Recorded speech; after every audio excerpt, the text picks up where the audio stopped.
السلام علیکم پیارے بچوں، میں شگفتہ واحد جو فیض ایجوکیشنل انسٹیٹیوٹ میں اردو ٹیچر ہیں، تو آج میں آپ کو فیض احمد فیض کی دوسری غزل یہاں پہ سمجھاؤں گی۔ اس سے پہلے میں نے آپ کو فیض احمد فیض کی پہلی غزل سمجھائی تھی، تو آج دوسری غزل میں سمجھاؤں گی۔ تو یہ بھی میں نے بتایا تھا پہلی غزل کو سمجھاتے ہوئے کہ فیض احمد فیض جو انقلابی شاعر تھے، تو اس نے بہت ساری غزلوں اور نظموں میں محبوب کا لفظ استعمال کیا ہے، لیکن وہ محبوب کا لفظ اس نے اپنے وطن کے لیے رکھا ہے۔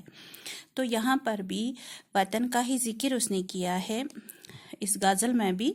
تو پہلے مصرعے میں وہ اس طرح فرماتے ہیں کہ کب ٹھہرے گا درد اے دل، کب رات بسر ہوگی، کہ اے میرے محبوب، یہ میرے دل میں جو درد ہے، یہ اس کا ٹھہراو کب تک رہے گا، یہ کب ختم ہو جائے گا، اور جو رات میں نے تمہاری جدائی کی وجہ سے بسر کی، تو وہ رات کب ختم ہوگی، کیونکہ میں نے آنکھوں میں تمہارے آنے کے انتظار میں ساری رات گزاری، تو جب تم آؤ گے تو مجھے لگے گا جیسے صبح ہو گئی ہو۔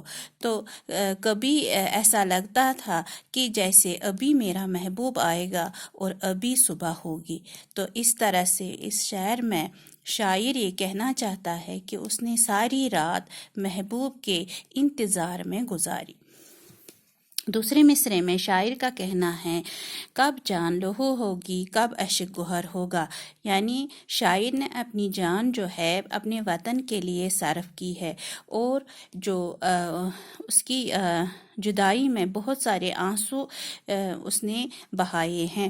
تو شاعر کہتا ہے کہ ہو سکتا ہے جب میرا محبوب مجھ سے ملنے آئے گا، جب اس کا دیدار نصیب ہوگا، جب وہ میرے پاس ہوگا، تو وہ ان بھیگی ہوئی آنکھوں کو دیکھ کر اسے یہ اندازہ ہو جائے گا کہ میں کتنا اپنے محبوب کے ساتھ لگاؤ رکھتا ہوں۔ دیدہ تر کا مطلب ہے روتی ہوئی آنکھیں۔ پھر تیسرے مصرعے میں شاعر کا کہنا ہے کہ کب مہکے گی فصل گل، کب بہکے گا مہ خانہ ہوا شراب کھانا۔ فصل گل کا مطلب ہے بہار کا موسم، یعنی پھول کھلنے کا موسم۔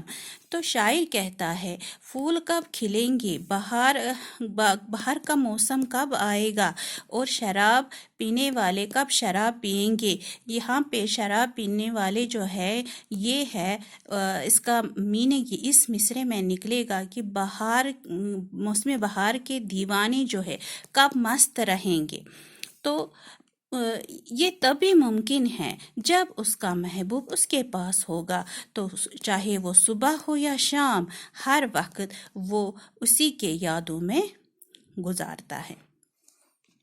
واعظ ہے نہ زاہد ہے، ناسا ہے نہ قاتل ہے۔ شاعر کا کہنا ہے یہ سارے جو ہے، چاہے پرہیزگار ہے، چاہے نصیحت والے ہے، چاہے واعظ پڑھنے والے جو ہے، وہ جو خدا کے سچے بندے ہوتے ہیں، ان کو وہ جب یہ سارے نصیحت کرتے ہیں، روک ٹوک کرتے ہیں اس راہ پر، جو خدا کے سچے بندے ہوتے ہیں، تو ان کو ان کی زندگی انہی پر ڈیپینڈ ہے، انہی پر دارمدار ہے، کیونکہ ان کو لگتا ہے ان کے بغیر ان کی زندگی بیکار ہے، اس لیے وہ کس طرح اپنی زندگی ان کے بغیر گزاریں گے، یعنی کہ بسر کریں گے۔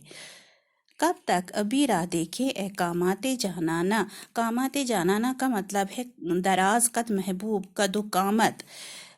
کب حشر معین ہے تجھ کو تو خبر ہوگی، یعنی معین کا مطلب ہے مقرر، حشر کا مطلب ہے قیامت۔ شاعر کہتا ہے اے میرے دراز قد محبوب، میں کب تک تمہاری راہ دیکھوں، کب تک میں تمہارا انتظار کروں، جب تم میرے پاس ہوں گے، جب آمنا سامنا ہو جائے گا شاعر کا محبوب کے ساتھ، تو اس وقت اسے ایسا محسوس ہو جائے گا جیسے قیامت کا دن سامنے آ گیا، جیسے قیامت چھا گئی ہے اس پر۔ اگرچہ اللہ تعالیٰ نے قیامت کا دن مقرر کیا ہوا ہے، لیکن پھر بھی اسے لگے گا جب اس کا محبوب سامنے ہوگا تو اس وقت اس پر قیامت کا منظر چھا جائے گا۔ اے میرے محبوب، کیا تجھے اس کی بھی خبر ہے کہ جب تم میرے پاس ہوں گے، جب آمنا سامنا ہو جائے گا تو میری حالت کیا ہو جائے گی؟ تو مجھے اس وقت ایسا لگے گا جیسے قیامت چھا گئی ہو۔ باقی وسلام۔